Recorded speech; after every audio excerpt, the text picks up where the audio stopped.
Джо. Аз съм Раиса. Да сме най-добри приятелки? Не съм имала най-добра приятелка. Аз също. Идвай. От режисьорите на Котаракът в Чизми 2. Някога имало един остров на забравата, пълен с вълшебни създания отвъд най-дивите ви фантазии.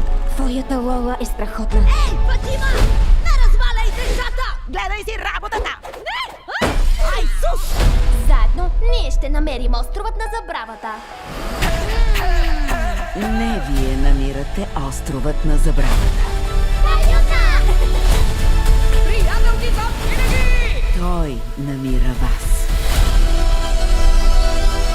Райса! Нещо се случва! Стига, бе! Добре, да вървим! Чакай, какво? Това е съдба! 1, 2... Не може ли да го обсъдим? 3! Won't you come see your Bobby? Този септември.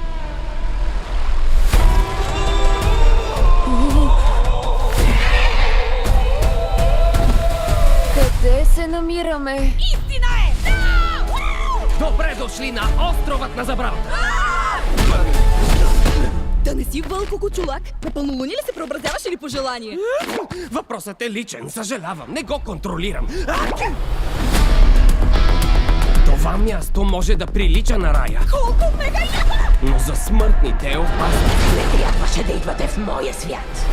Тя е демон от спомените. Колкото повече сте тук, толкова повече ще вземе от вас. Ще забравим всичко, дори една друга. Да сме най-добри приятелки? Запознанството ни никога няма да те забрави. Стегнете дупея!